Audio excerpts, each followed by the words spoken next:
Saul and Battery,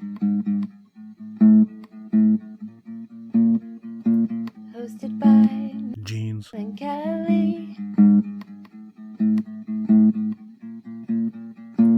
Forget what you know.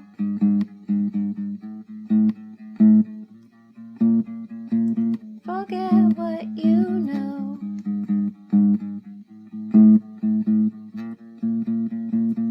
A Saul and Battery.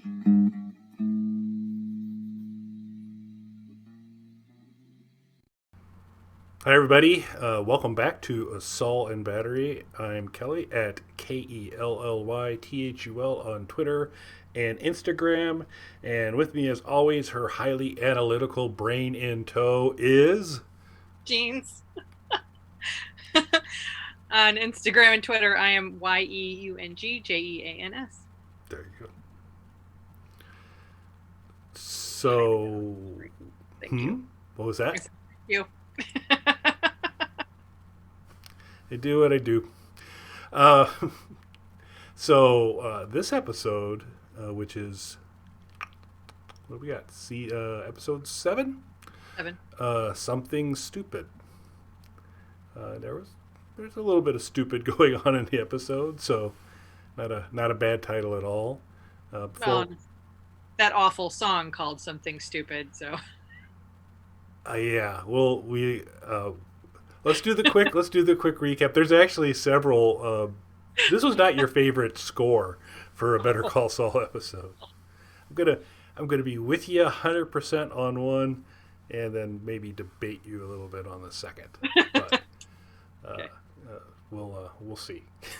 But before we get kind of through the show proper, we'll do the usual kind of quick recap and then get going after that. So the under 30-second recap of this episode is Jimmy and Kim living together, drifting apart. Gus wants the Goldilocks treatment for Hector's recovery. Not too much, not too little, just right. The Germans need some R und R to take a break. And then Huell is a fool. Jimmy's plan isn't cool. And Kim goes to school. So there's the recap.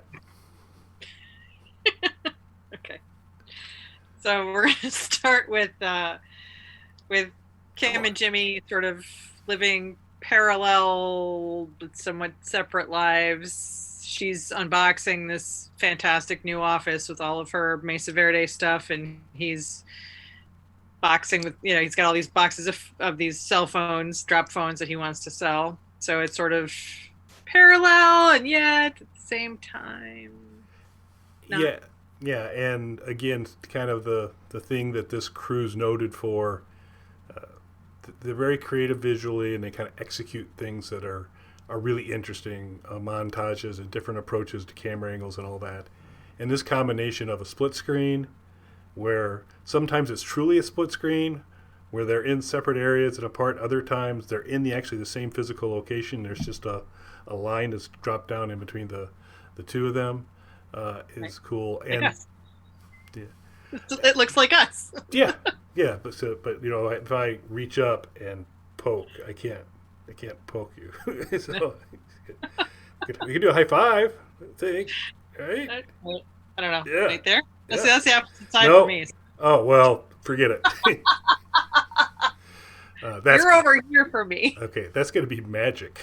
That's going to be on. I think what we're recording. Well, never mind. It's not worth it. Maybe we can rehearse some of this before a future episode.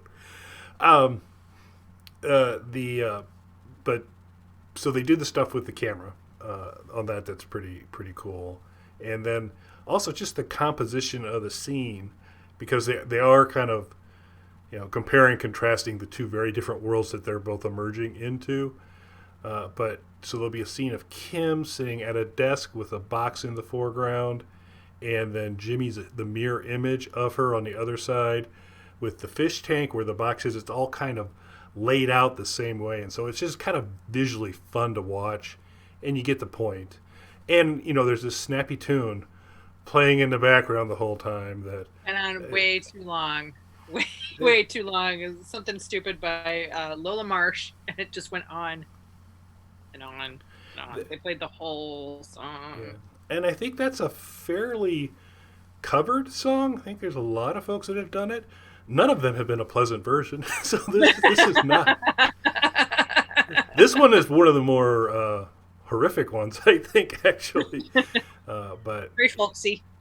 just not, just kind of grating on you, because it's a shame, because it's this very rich visual, enjoyable thing with, Satan's soundtrack playing in the background. It's horrific. So Like you're in an elevator in hell. And I think it was interesting too, because it shows her sort of putting one. I don't know if they're technically awards, but they're certainly keepsakes for opening one branch after another with Mesa Verde, and it shows him like hanging out in the back of a van eating sandwiches with Huel. So there's two very separate paths in life that are happening. It was an interesting scene. yeah, although I think Jimmy looks a little happier than her. He does. Even though the environment isn't as good. Yeah. So then he goes to he's looking at renting a house. And you get the impression that they give you is that he's actually showing the house to Kim. He's talking about the fixtures, and he's talking about the larger office in the back for the partner, and he kind of measures it out, steps it out at like, steps, was it like 6 steps out? 6+, yeah. Yeah, and talks about how it's a big room and everything, and as it turns out, he's actually talking to Huel, and he's like, would you do this here? Would you have a lawyer's office in this building? And it's a house that's been zoned, obviously, for commercial purposes. And Huel says no, he would do it in a glass high rise of the 40th floor somewhere. I have to say though, like for elder law, the idea that Jimmy has, I think that's actually pretty smart. I don't know. A nice cozy little house because it's got a fireplace and it's kitchenette. Can put some Hummels up on the mantle. It'll be good to go.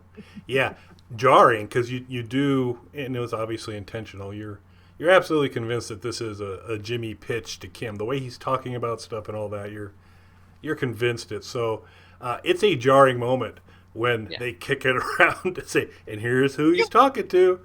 And you're expecting to see Kim, and you get basically the polar opposite of Kim in about every way possible. No ponytail at all. Heel. So it was stilettos. Thank goodness. I don't think that'd be a good look for him. And then we join Hector for a mental acuity test with the very expensive doctor. Yes, indeed. And old Hector is, one, I guess you've got to be currently very happy. No bell yet. So yes, correct. Oh, I hate that bell. You're not a big Bell fan, so no bell yet. Although you're seeing the beginning of the bell with the tap. Your movements are happening. And Hector's main thing after the stroke is he can knock stuff off tables. That's like his superpower. So we see it in Breaking Bad. We see it here, and he apparently is doing knocking some water off so he can watch the young lady clean it up, which is I wasn't a fan of him to begin with. I mean, by any stretch of the imagination, it just made me hate him that much more. That's fine. Yeah, there's a little redeeming about this guy on any. There's just different facets of how horrible he is as it goes through this. So we got another dimension of, indeed, he's horrible 7x24 all the way around. Yeah. And then we have the office party for Kim. I did not enjoy this scene. I thought it was very sweet in the beginning. Jimmy knows everybody's names. He's feeding everybody. He's being very... he's like almost like he's hosting the party in a way. He knows everybody, and he's being very congenial and grabbing hors d'oeuvres for people who haven't eaten, like he's just being really sweet. And then he checks out her office and it just goes horribly awry after that. Yep. And he does the steps to see if it's bigger than the office that he was going to have for the partner in the house that he was going to rent. And it is about twice as big. It's definitely larger, much more well adorned. I don't think his office has got the acrylic awards that Right. that Kim has been stocking up. We mentioned earlier in the kind of the early the first scene in montage, and it's just kind of on every front. Jimmy sees the future he sees for her as coming up short to what she's got, and it puts him in a bad mood. Yes. and that just so then you and it was just the moment of dread for me is when they kind of close in on him and go, well, let me just drink a little bit more here, and that's it's usually not a good sign. Yeah. Yeah. And so he has a discussion with her fellow partners about where he thinks they should have their company trip for bonding purposes. And it just gets more and more grand the longer he talks. Yep, which is it's just that the anger in him about these guys have so much, I don't have that much, and so it just kind of plays into that, and so unpleasant, uncomfortable, not a good look for Jimmy. Kim conclude, you watch Kim without saying a word move from it's all working out pretty good, everybody's having a good time, to oh geez, he's being a jerk. Yeah. And Yeah. He's kind of, it's funny because he's sort of upping the ante with the long-standing partner that's been there. I cannot remember his name. Rich Is that Coakley or is it Schweikart. okay, Schweikart. um he's kind of upping the ante with him on where they're going to go, and I mean, I just expected him to be like, why not the moon? Like, he was being such a fool. And on the way home, she has that look on her face like she did when they were interviewing administrative legal assistants. Yeah, the judgy look. Just not pleased at all. Yeah. She's very upset. Yeah. I identify with Jimmy. I've experienced the judgy look. Not naming names or anything, but I do not give you judgy looks. I give lots of other people judgy looks while I'm in your presence. That's not the same thing. All right. Okay, we'll go with that. But yeah, and my favorite line of the episode, it was really the exchange was because there wasn't a whole lot said on the trip back, except eventually Kim kind of goes, "Well, that was something," and Jimmy just goes, "Yep."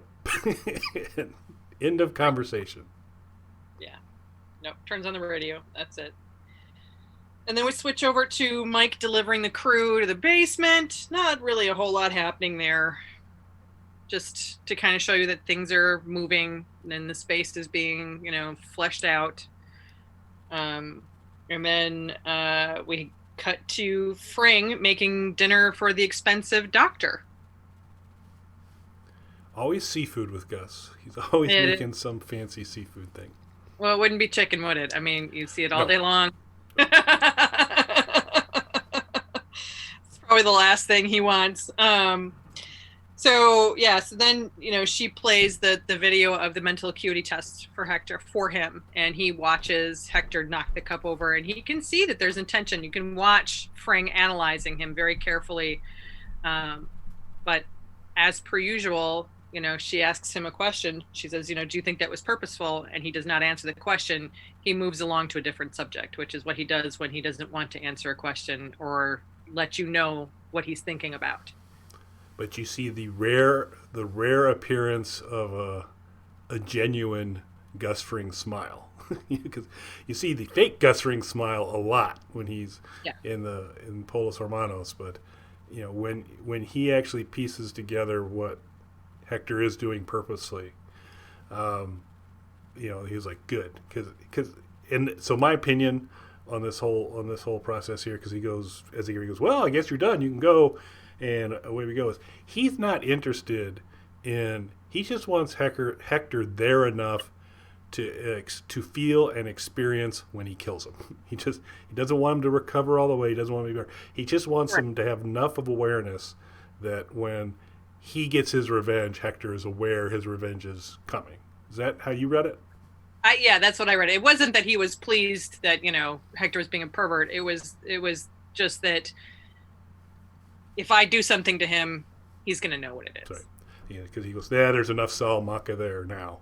clearly, so it doesn't take much. But I'd agree. Yeah. All right, so then we are under the laundromat, and there's a little bit of an accident. But there's a song going on. There is Big Rock Candy Mountain by Burl Ives. Yes, Birds and the Bees. And it goes on and on and on. It was another folksy tune. That's right. Thank you. But so I kind of like Big Rock Candy Mountain. I'm trying to piece together who I saw. So it had to be like They Might Be Giants thing or so. I can't remember, but there was an opening act, and the guy came out and he was playing this kind of, and I don't even remember what kind of instrument it's called, but it's almost like a harp that's laying down flat. You kind of press some bars on one side, and you kind of strum it with the other. I can't remember what the thing's called, but it's really cool. But he played a killer version of Big Rock Candy Mountain. It just sounded awesome, and so I've always kind of said that's the way Big Rock Candy Mountain should be played, which was not the way it was played. That is not how this was played. No. And it was Burl Ives, who doesn't need to be doing anything other than being a snowman in a stop motion animation. That's it. That's all he needs. I'm done. Thanks. I'm not going to allow you to put Burl in that box. The man has He's range. in the box. He has range beyond a snowman. Sure. Sure. But it is Burl. Yeah. I had never fully pieced together the lyrics of Big Rock Candy Mountain. And so I was unaware of cigarette trees, which I guess are a thing in Big Rock Candy Mountain. And the cops, dogs with rubber teeth, cops with wooden legs. And the dogs have rubber teeth. The bulldogs have rubber teeth. Yeah, so that's weird. So I just kind of like the song. So, but that's all playing in the background of the Germans laboring away, Kai being Kai, which means he's being a jerk. Werner, they're good boys, standing up for his boys with Mike. And in the typical Jonathan Banks way, at the end of that scene, Mike kind of non-verbally expresses his dismay, or like I said, just one of the biggest sighs I've seen ever. And, well, yeah. Kai and Casper get into the fisticuffs, and he tells them to knock it off in German, and then he's just like, ugh, like I'm just enough. Not a happy camper. No, it was good. I was like, same, Mike. I feel you on that. It's enough already. I can't stand Kai. I'm sorry. All right, and then we're gonna go over to Jimmy selling his drop phone in that little corner dusty parking lot. Mm-hmm. In a wide variety of sweatsuits. So he does. Yeah. And he gets asked by a police officer not to do that. And he chooses to argue and say it's his right, and he's, collecting tax, and he's got a license. And there's a misunderstanding. Yeah, because good old Huel, who's apparently, so he's security and lunch delivery, apparently is his other big job. And so he's coming back from wherever they get their sandwiches with this massive pair of headphones on. So all he can basically see is Jimmy and this guy going at it pretty energetically. And so Huel comes behind the cop and clubs him to the ground with a bag of sandwiches. Assault with a digestible weapon. And so that doesn't go well for Huel. No. Nope, he ends up in the back of the cop car. Unmarked cop car, I should say. Jimmy tries to do everything he can to get out of it. Says, okay, I won't sell it here. Do me a favor. And the cop brings to his attention, I asked you for a favor not so long ago. And your response was not. 5 minutes. So Yeah. And then we bounce back to Mike, who's having a happy hour with Werner. And that's when they decide that, boys will be boys, I suppose, and that they need some R&R. Women is really what they mean, but yeah. or maybe just different recliners. That one guy's passed out in the recliner. He looks so uncomfortable. There's food surrounding him. So there's going to probably be a field trip with the Druin boys here coming up. And gosh, I wonder who might misbehave on that field trip. Who might cause a problem? And he does ask, what would happen if we sent Kai home, and Werner's pretty against it. And I have to say, I wouldn't trust Kai to keep his mouth shut. Yeah, I would agree that he seems like a risk there, but apparently, through no evidence provided in anything we see, apparently he's good at his job, so Werner says he needs him. He's the best one at blowing stuff up, and they've got one more big part to blow up to get the elevator, which we will see quite a bit of in the future. I find it terrifying that Kai is a demolitions expert. I just do. I don't want him anywhere near anything that blows up. His temper is so short, and he's such an infant about stuff. Whew. Okay.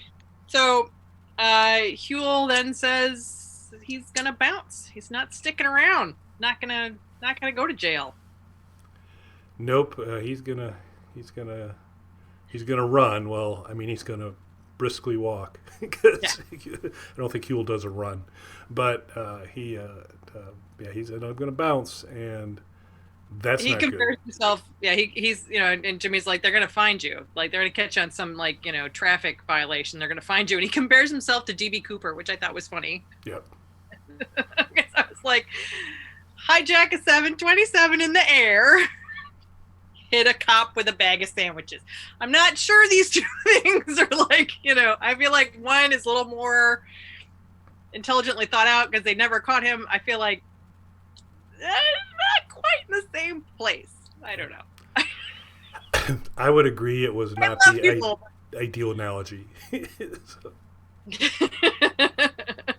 Yeah. Oh my God. And then Jimmy's like, hey, let's hire Kim. Yeah, which unfortunately, requires him to kind of crack open to her that he's selling burner phones, drop phones. That's his side gig now, his side hustle, which is not particularly impressive to Kim. Jimmy tries to let's move on from that. Let's stay focused on the issue, which is Huel, the sandwich guy in this enterprise. And Kim, we've established before, is a very good lawyer, kind of knew some case law to go to right away, began to do some things, pretty much dismisses Jimmy. Kind of says, okay, go out. And then it was kind of cold where she's sending him out of her office, and she kind of has her assistant, hey, you want to get that door? Shut it on Jimmy for me. Thank you. So... Which I can't say I blame her. Like, I would not want to be finding out that, my boyfriend that I live with is, selling drop phones out of the back of a van. That's not how I want to find that out. Like, only because you're in trouble are you telling me this. It seems not like a good relationship situation. But she does her homework, and she finds out, similar cases that the prosecutor's gone against. So she brings it to her, and the prosecutor basically says, I'm going to do what I want.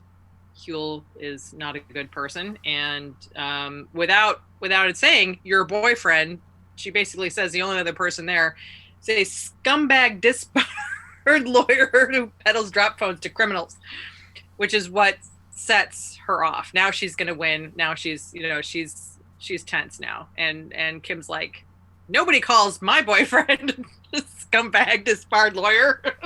Even if he is. Exactly. So she sees Jimmy out in the parking lot and sort of says, Huel's probably going to have to go to jail, but I need you to tell him to do this. I need you to tell him that that's the right move. And Jimmy doesn't necessarily agree. Yeah, it was. Yeah, I love. She talks about it. She says, "I need you to have my back on this. He can't run." Jimmy's, yeah, right.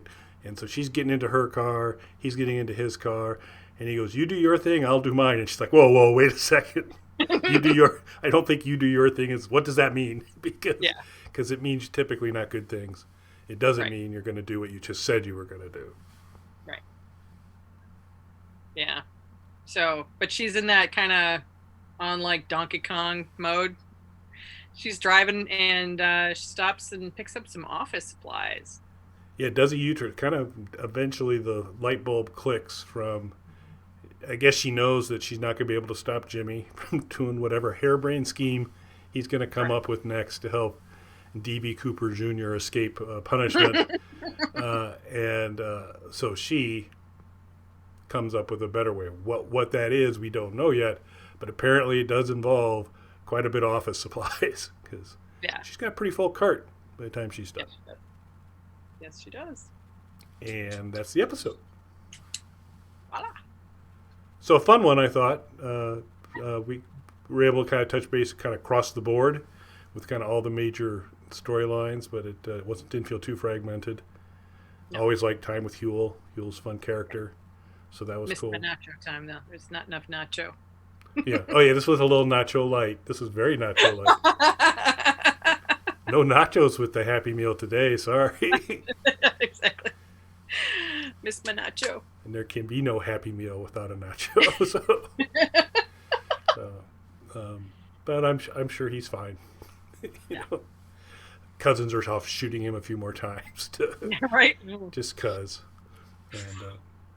And basically he was the only thread that didn't get moved along this episode. Yeah, but I'm sure he'll be back. Yes, of course. Maybe she's getting the office supplies for Nacho. No. Don't think so. All right. Awesome. Well, on that powerful note, I think we will wrap it up for this week. If you get a chance. It's been nice. We've been getting pretty steady viewership on these, and we really appreciate those of you who are tuning in and watching them. They come out Tuesdays. We'll continue to do that through Season 4, and then we'll figure out how to do Season 5. Be a little trickier, but we're going to get all the way up to speed, so we're ready for Season 6 whenever it may come, sometime in Which is the final season, is my understanding. Correct. And I've heard might be a few more episodes, so we'll have to see on that. But looking forward to it. It's a great universe. It's really fun stuff. If you get a chance, please either subscribe to this playlist, to Saul and Battery, or the Bog Panda YouTube channel. It's probably the easiest way for you to keep track when the new stuff comes out. All the old stuff that we did by accident for previous episodes is also out. So all of the collected works are there. And please take a look at that if you get a chance. And I really do appreciate those of you who are checking in with Jeans and I. So thanks for watching, everybody.